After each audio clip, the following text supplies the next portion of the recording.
Responde aí rápido para mim. Hoje é o Tarcísio que precisa do Bolsonaro ou o Bolsonaro que precisa do Tarcísio para uma candidatura em 2026?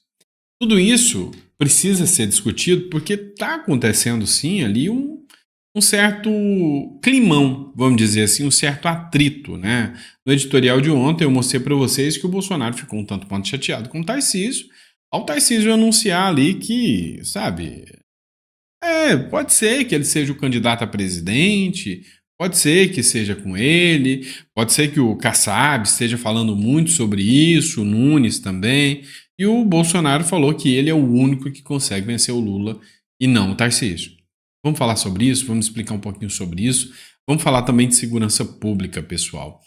Tá dando o que falar. Cara, agora tá começando a circular os vídeos dos governadores, o que eles falaram pro Lula. Caramba, a cara não, para não estragar o velório. Meu amigo, ouviu poucas e boas, mas bem merecido. Vamos entender um pouquinho disso? Não esquece de se inscrever, curtir, compartilhar. Isso é muito importante pra gente, tá? Ajuda bastante o canal. Se você também não fez o download dos nossos livros, estão na descrição aqui, tá? Isso além de ajudar muito o canal. Financeiramente, é óbvio, ajuda o canal, mas também traz conteúdo de qualidade para vocês. Bora começar? Bora trazer o material do vídeo já? Vamos lá. O Yandelon escreveu o seguinte: o Tarcísio só está hoje nos holofotes da política graças a Bolsonaro. Discorde de mim quem quiser.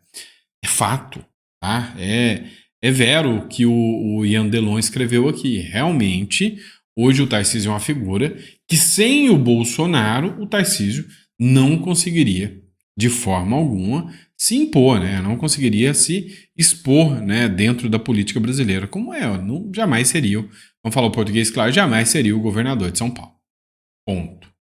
Agora, com essa última eleição, com as costuras que o Tarcísio fez, né, com a aproximação do Tarcísio do próprio Moraes, Alexandre de Moraes, do Kassab, do Temer, que articulou no todo a favor do Nunes, escanteando o Bolsonaro, tipo assim, tô nem aí com a sua opinião, Bolsonaro. Muitas discussões começaram a acontecer. E aí a grande pergunta hoje é: o Tarcísio vai precisar do Bolsonaro para ser o candidato ou o Bolsonaro é que vai precisar do Tarcísio? Porque o Bolsonaro vai manter sua candidatura até a boca do gol, até o período em que se possa fazer a candidatura. Aí sim nós saberemos se vai acontecer literalmente a possibilidade do Bolsonaro se eleger ou não. Eu já disse para vocês, eu não tô aqui para fazer oba-oba, não tô aqui para mentir falando, olha, tá tudo dominado, porque não tá dominado. Se tiver dominado é pelo centrão, é pelo sistema. Então eu duvido muito que eles vão deixar o Bolsonaro elegível. Só, como eu disse, se for um milagre hoje o Bolsonaro concorrer em 2026. Então sim, é bom você já começar a ir pensando. E aí, eu vou cair no conto do vigário, qualquer um que me apresentarem vai ser suficiente para substituir o Bolsonaro ou não? Já vai pensando, tá bom? Inclusive, por falar em conto do vigário, mais um conto do vigário que acabou caindo, né? A população brasileira e provavelmente o Bolsonaro também. Por que os deputados, vários analistas, é o que rola dentro do Congresso, apostam que o PL da anistia vai cair no limbo, não vai dar em nada? Pois é, o Arthur Lira prometeu que, se apoiarem um candidato do Arthur Lira, eles darão uma anistia aos presos do 8 de janeiro. Então nós temos aqui o PL do Bolsonaro e nós temos o PT do Lula, ambos apoiando o candidato do Lira. Por quê? Porque enquanto o PT pediu cargo, pediu poder, pediu conchave, o PL também quer isso, mas pediu a anistia. Ou seja, eu quero que o PL da anistia seja aprovado. E aí, talvez até para tentar colocar uma emenda lá para deixar o Bolsonaro elegível novamente. Acontece que o Arthur Lira mandou o processo que trata da anistia, né, o PL da anistia, das comissões especiais. Em todos os casos, desde quando eu entendo de política assim mais aprofundado, desde 2020 por aí, todos os processos que eu acompanhei que foram para a comissão especial morreram. Posso citar um exemplo para vocês? PL das fake news. Deu o imbróglio, deu aquele debate, vai votar, não vai votar, vai votar, não vai votar. Comissão especial. E aí, morreu. Agora, se o STF quiser, o STF que julgue. É outro exemplo. Lembra de quando teve aquele conflito, se o aborto era permitido após a 22ª semana, se não era, apresentaram um projeto para regular, vai. De novo, bateu na trave, comissão especial. Então, o que nós temos aqui é, literalmente, um processo que foi para a comissão especial e o limbo dos afogados é de que os processos que vão para a comissão especial não anda. Não sou eu que estou falando, isso aqui é o que os deputados aqui falaram, né? Foi para o limbo dos afogados, ou seja, está comprando 6 por meia dúzia, né? Ou seja, o Bolsonaro está apoiando aí o candidato do Lira para, no final das contas, tomar, né, mais uma, vamos dizer assim, mais uma rasteira por parte do Lira, né? Não é a primeira. Vamos lá, pessoal. É o seguinte, o Antônio Denarium, quem conhece, governador, ele resolveu falar um pouquinho o que acontece lá em Pacaraima, né, com a situação dos venezuelanos. E falou bem na cara do Lula. Compensa você escutar. Sabe, para mim, isso aqui foi uma denúncia que foi feita, né, da maracutaia que acontece de facções criminosas da Venezuela terem livre acesso ao Brasil, passam e repassam da forma que bem entendem. Nem eu sabia que o caso era tão grave como o Denário falou aqui. É absurdo. Desde que iniciou a crise humanitária na Venezuela, já saíram de lá mais de 4 milhões de venezuelanos. Já entraram no Brasil dados oficiais da Polícia Federal, do Exército Brasileiro, do Ministério da Defesa e da Operação Acolhida. Entrou no Brasil mais de 1.200.000 venezuelanos. 70% dos venezuelanos entraram no Brasil por Roraima, por Pacaraima. E hoje nós temos em Roraima vivendo mais de 180 mil venezuelanos. E o Estado que cumpre com todas as ações sociais. E a segurança pública é uma das mais atingidas. Hoje, aproximadamente 30% das ocorrências na Polícia Militar e na Polícia Civil é com envolvimento de venezuelanos.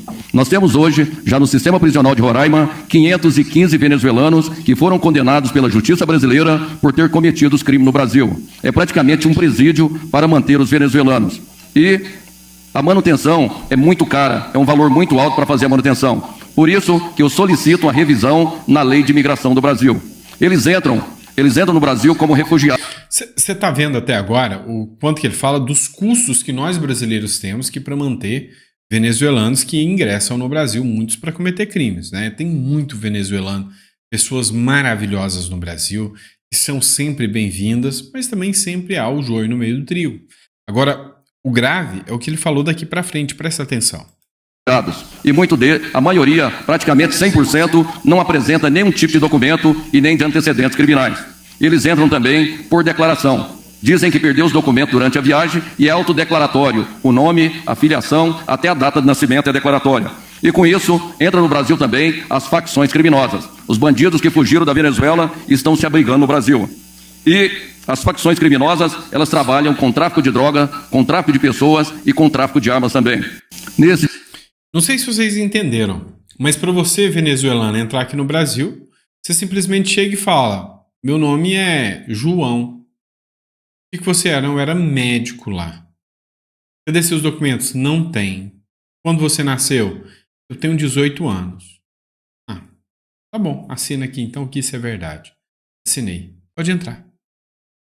Ponto. Podem ser espiões, figuras criminosas. Então, assim, devido ao caos do país vizinho, do aliado, o Brasil representa também, né? Sofre também com parte desse caos. Outro que não deixou barato também foi o Zema, né? Que foi e deu o seu recado aí para o Lula. Escuta só. Eu sou da opinião que guerra se vence com ação e não com debate. E hoje, no Brasil, nós temos aí cerca de 40 mil homicídios por ano. Mata-se muito mais aqui no Brasil do que em muitas guerras. E o que nós temos visto é um governo que tem procurado debater sobre o crime e não combater o crime. Por esse motivo mesmo, eu não fui a Brasília nessa última quinta-feira, porque, inclusive, estive lá no dia 26 de março, junto com os governadores do Sul e do Sudeste, levando propostas concretas que servem para combater a criminalidade. Não tivemos nenhuma resposta depois de 7 meses. E nós temos de começar fazendo o básico. O básico o que é? É colocar atrás das grades aquele que é criminoso. Aqui no Brasil, nós temos criminosos que roubam 1, 2, 3, 5, 10, 20 vezes e continuam soltos. Fazer o básico, na minha opinião, é o primeiro passo. Isso desmotiva a nossa polícia, que prende também 5, 10 vezes e vê o criminoso solto novamente. Isso é uma ducha de água fria no ânimo das polícias. É preciso mudar essa regra, endurecer essa regra. E debate, como eu falei, pouco serve enquanto esse tipo de fato estiver acontecendo. Precisamos também resgatar a credibilidade do nosso sistema judiciário, que ultimamente tem descondenado e condenado pessoas, criminosos, ao sabor das tendências políticas. Dependendo de quem ganha uma eleição, parece que alguns criminosos influentes, alguns figurões públicos, acabam tendo a sua descondenação assegurada, o que é um absurdo, é uma afronta para todos nós.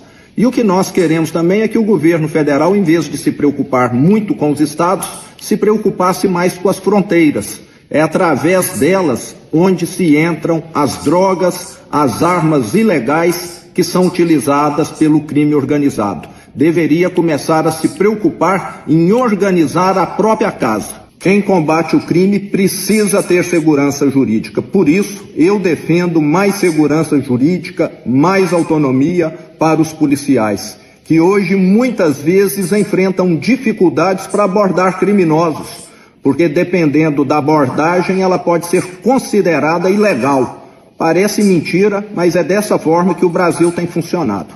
Então o que eu quero é mais ação, é mais atuação e não mais debate. Há 7 meses levamos as propostas e até hoje nenhum avanço. Espero ação, espero resultado. Debate não faz o crime cair.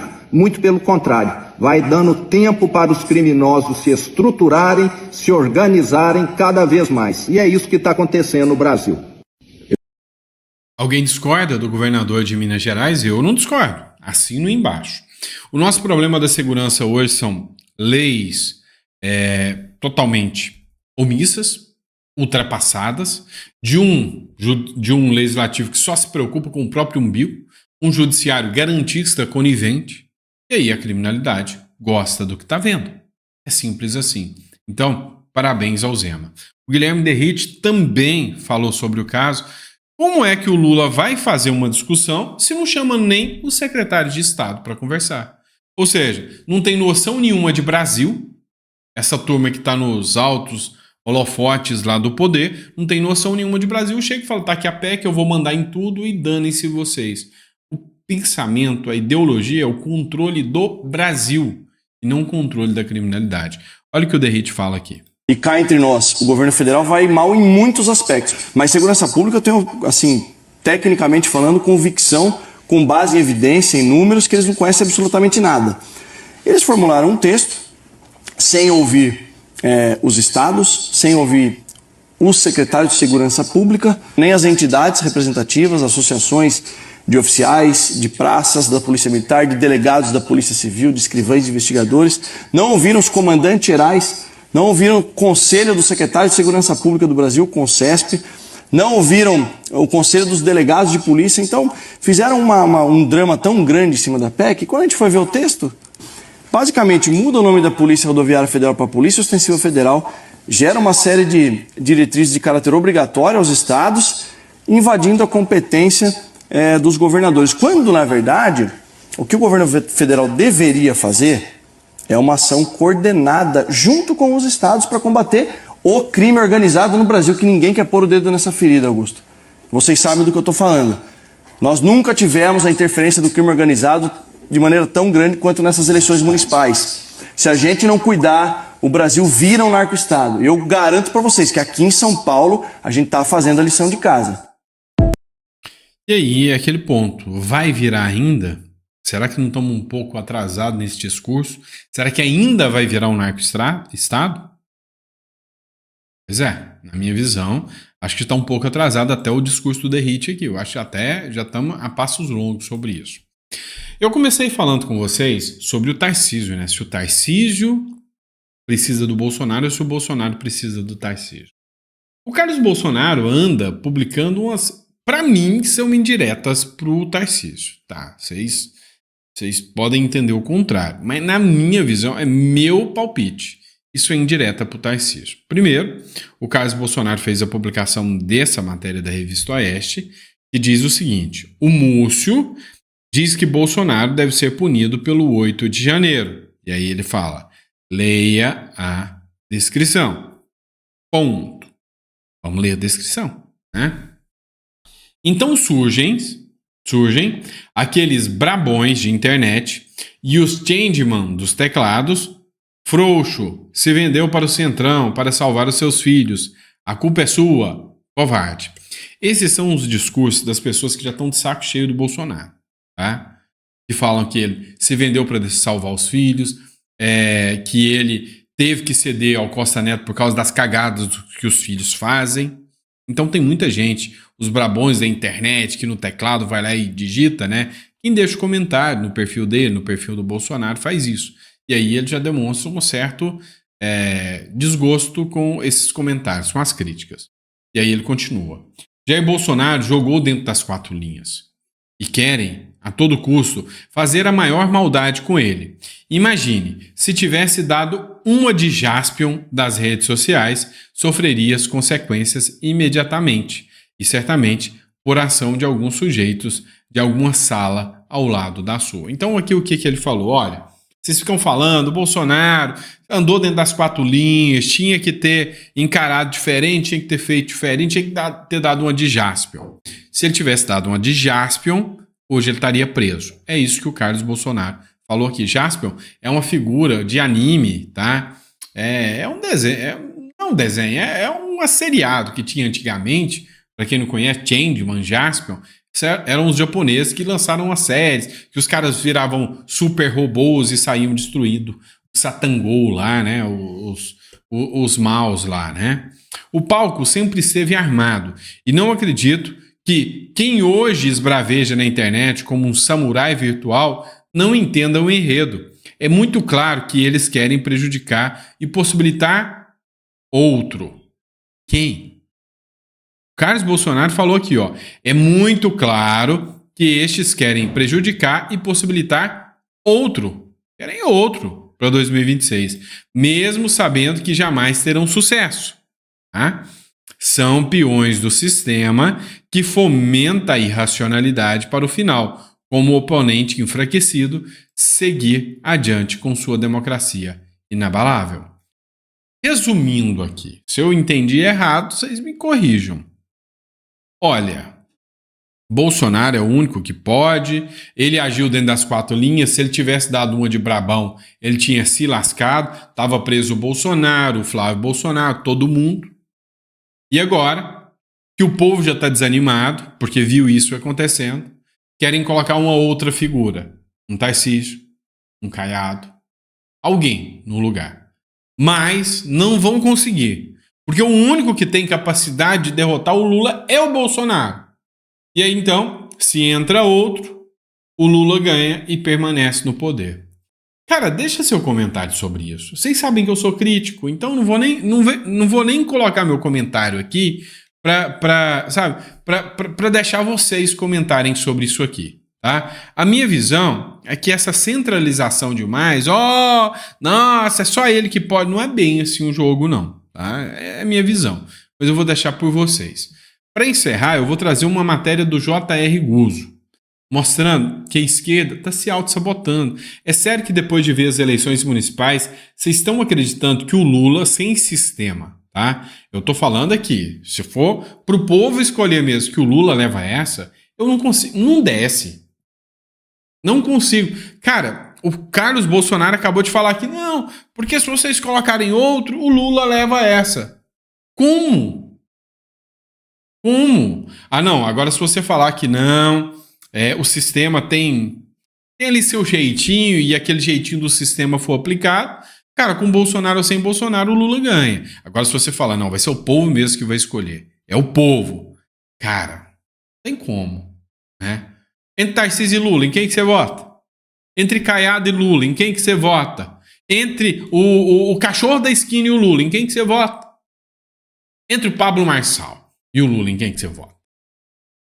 Entendeu? Entre o Alckmin e o Lula, tem o Alckmin e tem o Lula. Quem que você vota? Entenderam? Então, assim, eu não consigo entender, tá, esse posicionamento. O problema é o povo. Tenho que ler esse artigo com vocês, que o J.R. Guzzo foi sensacional. O trabalhador não interessa mais ao PT. O pior, tornou-se o inimigo do PT. O Partido dos Trabalhadores hoje tem o principal, que é o trabalhador, que agora já não quer carteira assinada mais, já não quer greve, não quer sindicato, agora ele é o inimigo do PT. Como é possível a esquerda, o PT e os intelectuais não, é forte, né? Mas vamos lá, os intelectuais acreditarem ou fingirem que acreditam que o povo brasileiro, as massas de carne e ossos, né, e osso, que fazem trabalho físico para pagar por seu próprio sustento, leve a sério a crise do clima. É boa. Você acha que quem está com contas para pagar está se lascando com o clima? Para. É de sacanagem, né? Crise para eles é o preço das coisas no mercado. O ladrão que pode lhes dar um tiro na cabeça para roubar o celular e a filha para fazer um exame médico no SUS. A fila, tá? Para fazer um exame médico no SUS. É a picanha que nunca veio. É a ideia de que o bandido só quer tomar uma cervejinha. É ver que Lula e todos os seus gatos gordos só se tratam no Sírio libanês. Aysen, etc., na suíte de luxo plus ouro. A mesma cegueira para a realidade está na obsessão perpétua da esquerda em exigir que o cidadão comum acredite em algo que não pode acreditar, que o pior problema da sua vida é o ex-presidente Bolsonaro. Com isso que o Guzzo escreveu, você realmente acha que o Lula é tão forte assim? Ah, para! Né? Então, vamos encarar a realidade como ela tem que ser. Bolsonaro, só por um milagre se torna elegível. Vão tentar ficar nessa mina, para colocar um cara do sistema, um cara aí que está autorizado pelo sistema, e enquanto isso nós estamos perdendo o foco. Começa a observar todos os governadores, vai ter uma briga entre Caiado, entre Zema, entre Tarcísio, entre Ratinho Júnior, para você ter que escolher um desses quatro para apoiar, ou os quatro, aí sim, para minar o voto conservador, ou o voto de direita, ou o voto do centrão contra o PT, e aí o PT leva essa. Então, caramba, né? Eu vejo quase que impossível o PT levar essa, não um partido sem povo, né? Essa é a minha visão. Bom, pessoal, é isso. Obrigado por ter acompanhado mais um editorial. Vejo vocês no próximo editorial. Aqui os links para download dos livros na descrição. E eu te agradeço muito. Se você quiser, tá recebendo uma das nossas obras, tá bom? Abraço e até o próximo editorial.